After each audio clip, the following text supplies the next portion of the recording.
Episode 2, Back to the Beginning, Introduction to Link Analysis. Alright, it's time for me to backtrack to the beginning of this journey. Together, we need to revisit pivotal moments and conversations that might shed light on motivations, relationships, and potential motives within the climbing party. I set off from London last Thursday afternoon, 17th of August 2023, embarking on a journey of roughly 16 hours to Kilimanjaro Airport, arriving in the early hours of Friday morning. There was a layover at Qatar International Airport, where, to my surprise, I encountered Mia, London gal.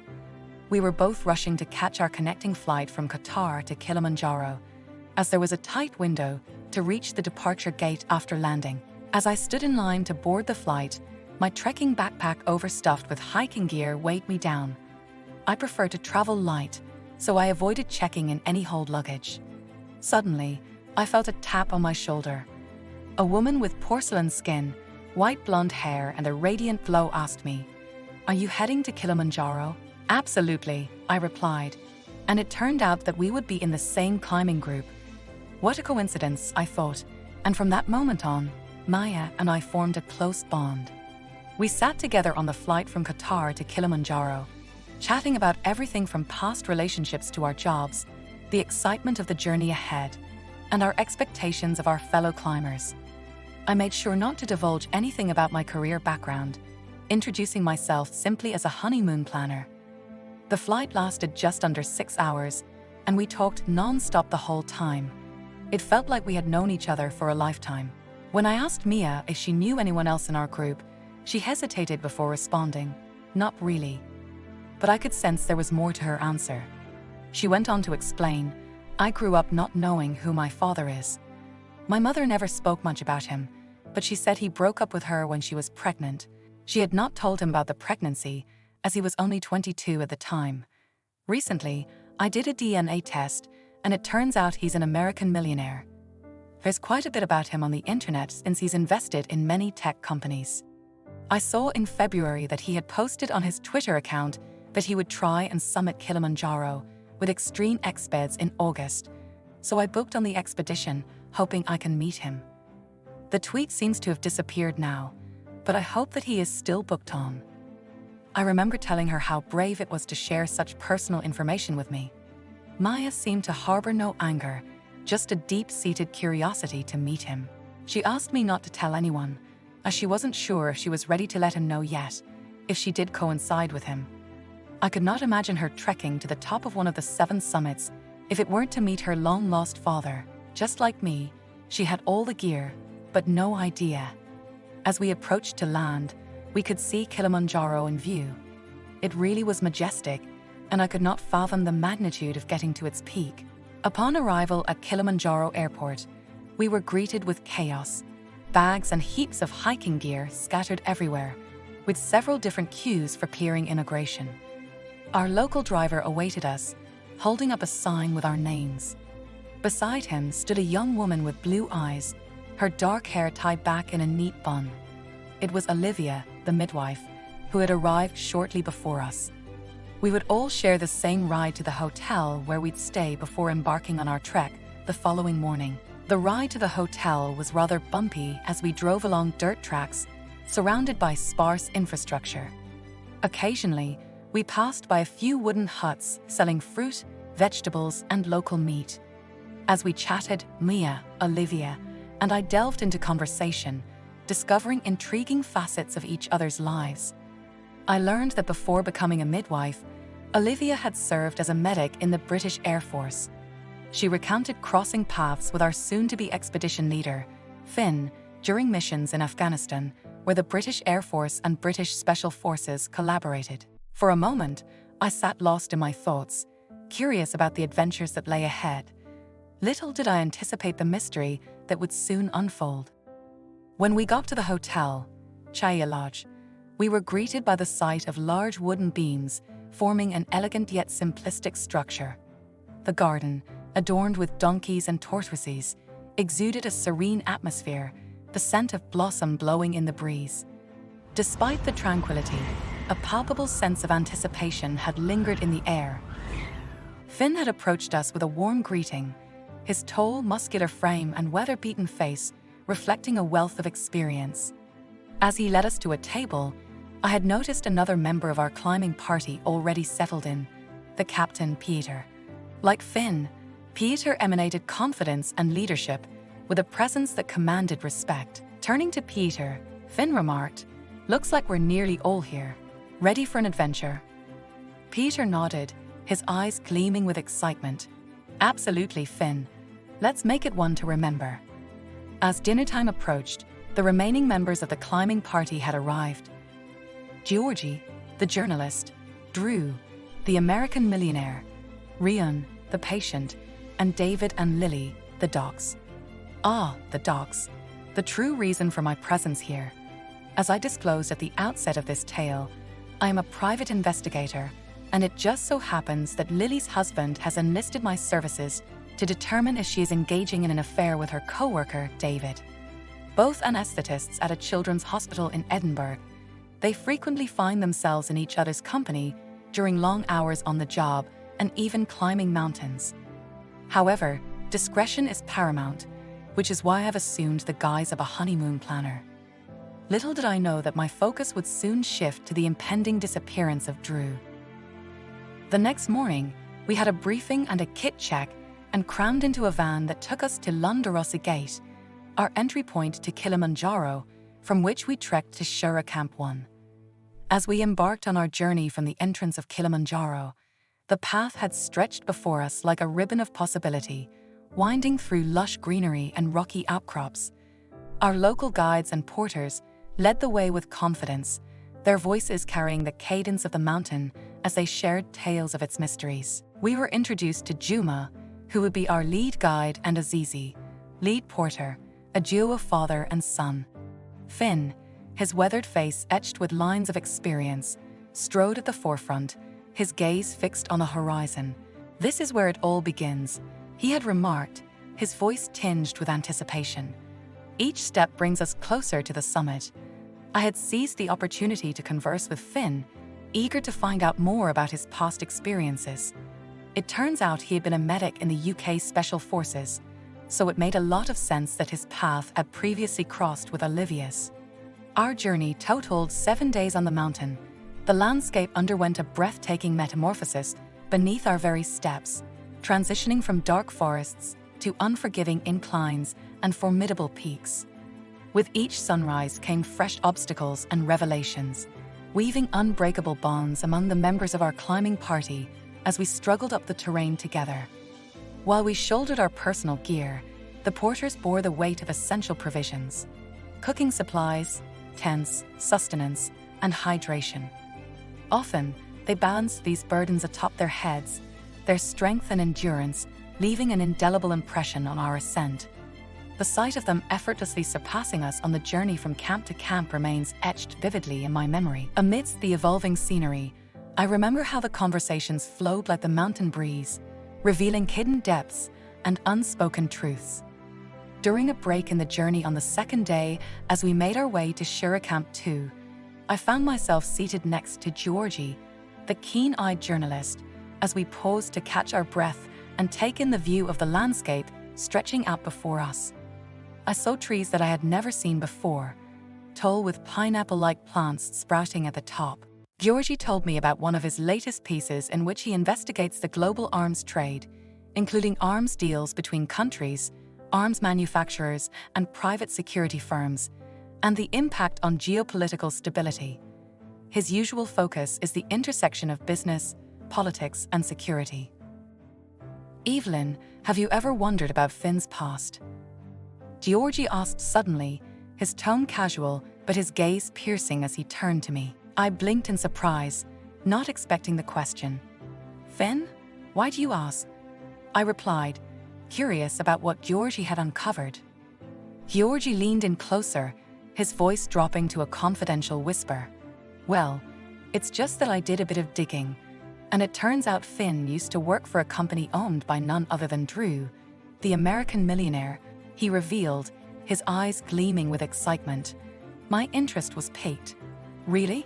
That's quite a revelation," I murmured. Georgie nodded, a knowing smile playing at the corners of his lips. "Indeed. And here's the kicker. Finn got laid off from the company, but the circumstances surrounding his departure are not clear. He continued, his tone conspiratorial, and his gaze lingering on me for a moment before turning back to the landscape spread out before us. Why has Georgie been investigating Finn? Or has he been investigating Drew and his private security company? Are they linked to his latest journalistic piece? What more secrets are waiting to be unearthed among our group of climbers? Everyone seemed to be connected in one way or another. I had not thought it would be important to unearth the connections at that moment, but with Drew's disappearance, unearthing the connections is of vital importance. Lesson 2. Introduction to Link Analysis. Link analysis is a technique used in various fields, including intelligence, law enforcement, data mining, and social network analysis. It involves examining the connections or relationships between entities, such as individuals, organizations, or data points, to uncover patterns, associations, and dependencies. In link analysis, these relationships are often represented visually using graphs or diagrams, where nodes represent entities and lines represent the connections between them. By analyzing these connections, link analysis can reveal important insights, such as identifying key actors or nodes within a network, uncovering hidden relationships or networks of influence, detecting patterns of behavior or communication, understanding the flow of information, goods, or resources, investigating criminal or fraudulent activities, assessing the structure and dynamics of complex networks. Link analysis can be conducted manually or with the assistance of specialized software tools, which can help analyze large volumes of data more efficiently and effectively. Multigo is a powerful OSINT tool that allows users to gather and visualize information about people, organizations, and relationships from various online sources. It can automate the process of data collection and analysis, making it easier to uncover connections and patterns. Overall, link analysis is a powerful method for visualizing and understanding the complex relationships that exist within interconnected networks of people, organizations, events, and so on. Here is an example of a basic link analysis chart utilizing PowerPoint to display the connections revealed in the narrative so far from the start of episode 2 up until this point. In the case of Drew's disappearance, link analysis will play a vital role in piecing together the puzzle, identifying key persons of interest, and ultimately unraveling the mystery surrounding his whereabouts. Don't worry, you will have a go at drafting your own shortly. On the third day of our journey, there was a section that demanded about 2 hours of bouldering as we made our way to Barranco Camp. While some found it more challenging than others, I relished every moment of it. Reaching the top of the bouldering section, we had settled down to enjoy some ginger tea and biscuits. Rion, known as the patient, caught my attention with his determined stride, always focused on the path ahead. Seizing the opportunity, I had sat beside him, eager to learn more about his condition. He confided in me about his battle with a rare blood disease and his recent participation in an experimental drug program, which had been abruptly halted due to funding cuts. Determined to clear his mind, he had embarked on this journey. On the 4th day, I experienced the effects of mountain sickness for the first time. We had faced a steep incline, with a colossal lava structure looming at the summit. The barren terrain resembled something out of a Martian landscape, with little signs of life beyond this point. As we reached an altitude of about 4,000 meters, the ascent became increasingly strenuous, and my head throbbed relentlessly for what felt like an eternity. Dust particles attacked my nostrils with a vengeance every step of the way. As we gathered around the dinner table that evening at Barafu Camp, the camaraderie among our group had been profound. Conversation flowed freely, punctuated by laughter and good-natured banter. I remember it distinctly. "I can't wait to take my bunny to bed," Pieter chimed in, eliciting howls of laughter from the group.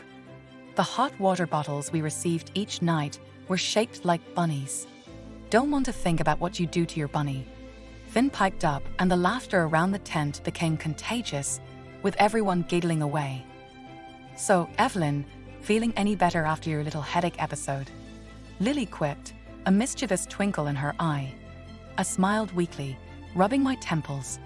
"Much better, thank you," I replied, my voice tinged with relief.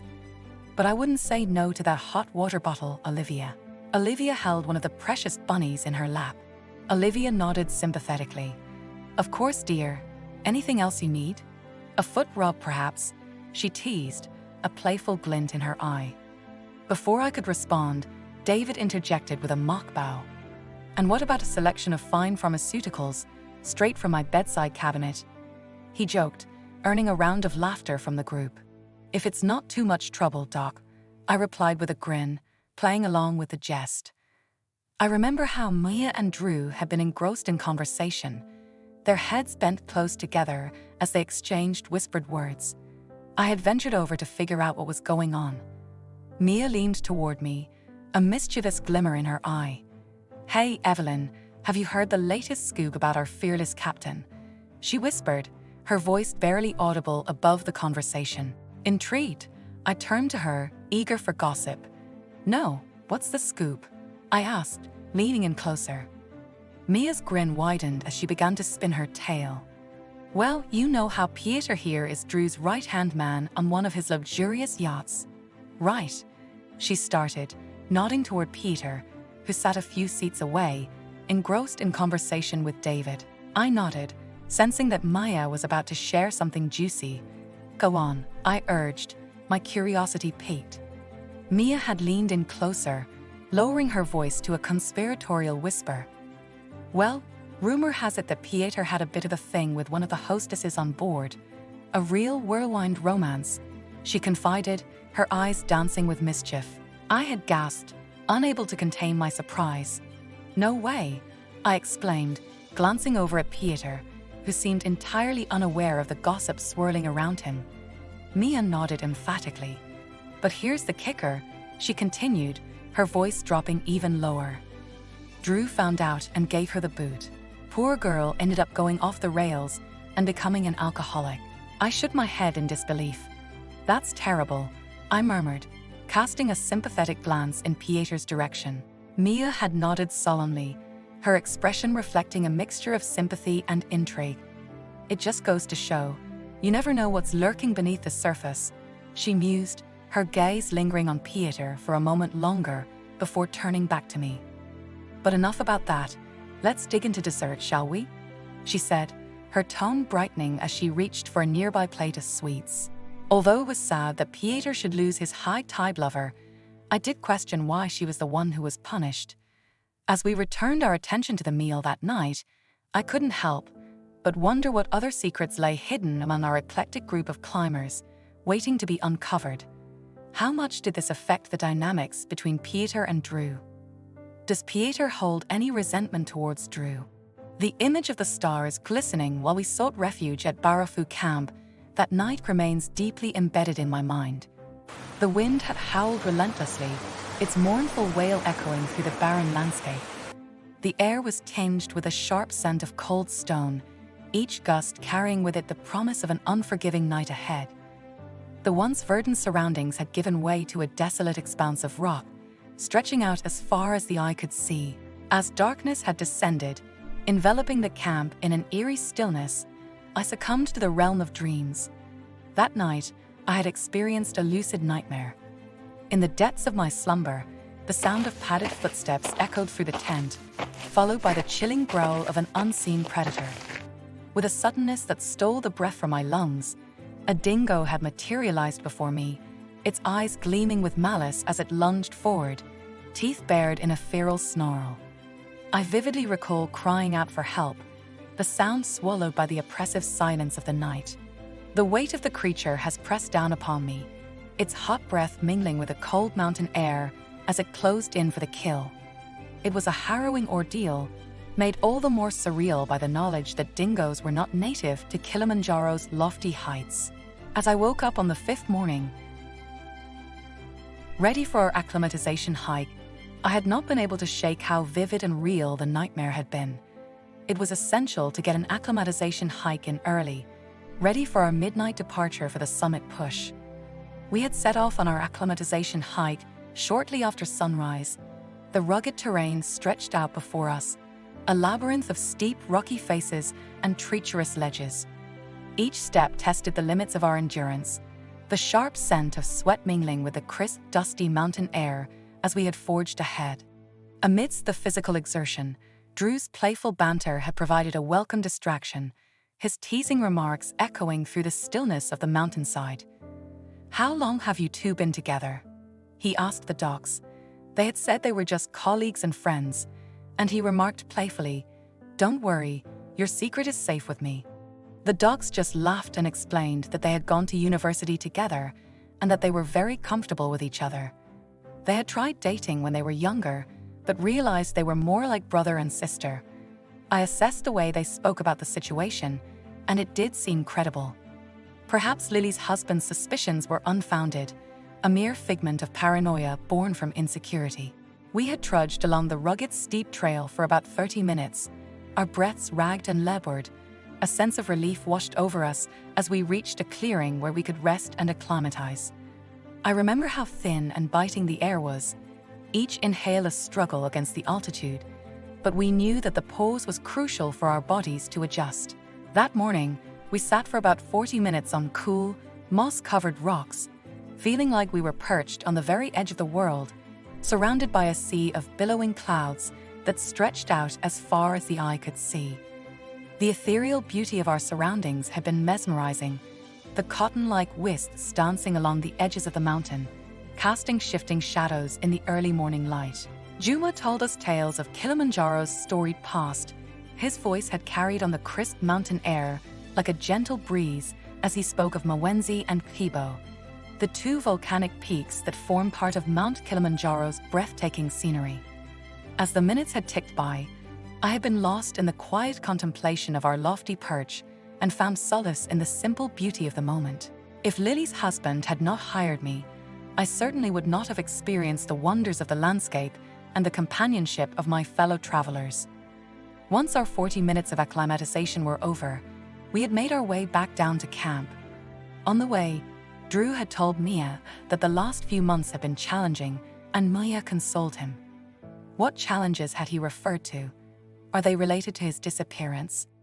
They seemed to have a natural warmth with one another, and it made me question if she would tell him about the DNA test during the expedition. Drew had spoken fondly of his wife, yet the subject of children had never arisen. I do hope he is found safe and well. He could be overjoyed to discover that Mia is potentially his. As the day progressed, we had gathered for a hearty lunch, our appetites fueled by the anticipation of the challenges ahead.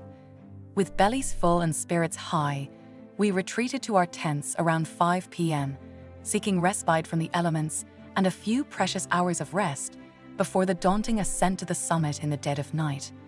I had struggled to fall asleep, the fear of the dingo revisiting my dreams lingering in my mind. Exercise 2.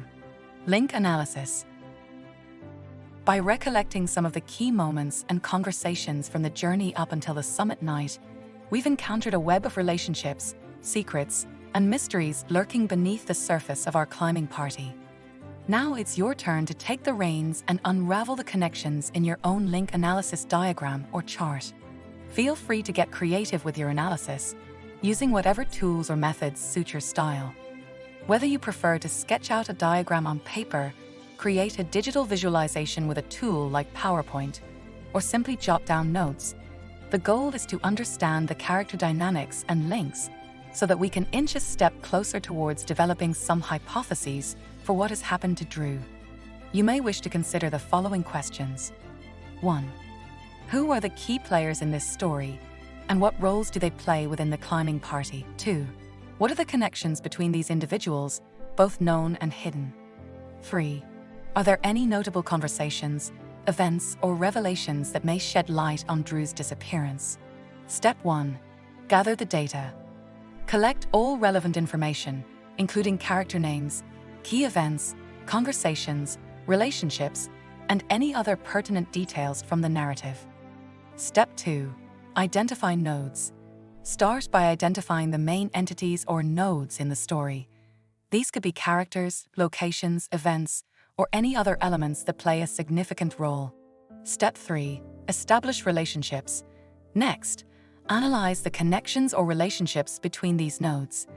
Look for direct interactions, associations, dependencies, conflicts, alliances, and any other relevant connections. Step 4. Create a visual representation. Using pen and paper or a digital tool like a whiteboard or drawing software, create a visual representation of these relationships. You can use circles or squares to represent nodes and lines to denote connections between them. Step 5. Label nodes and connections. Clearly label each node with its name or description and annotate the connections to indicate the nature of the relationship. For example, friendship, rivalry, familial ties. Step 6. Organize and structure. Arrange the nodes and connections in a logical manner, considering factors such as proximity, hierarchy, and importance. You can use color coding or different shapes to categorize nodes based on common attributes or themes. In the example link chart, rounded rectangles were used to represent locations, normal rectangles were used to represent organizations, and circles were used to represent people. Step 7. Analyze patterns and insights. Step back and examine the completed diagram to identify patterns, clusters, outliers, and any other insights that emerge from the visualization. Pay attention to recurring motifs, central figures, and areas of tension or intrigue. Step 8. Iterate and refine. As you continue to analyze the narrative, update and refine your link analysis diagram accordingly. Add new nodes, connections, or annotations as you uncover additional information or insights. By following these steps, you can conduct a thorough link analysis of a narrative without the need for specialized software, gaining valuable insights into the intricate web of relationships and motivations within the story. Key takeaways.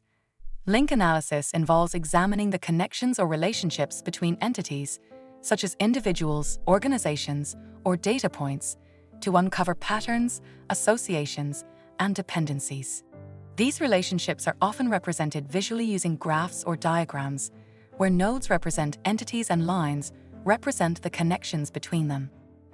Link analysis can be conducted manually or with the assistance of specialized software tools, which can help analyze large volumes of data more efficiently and effectively.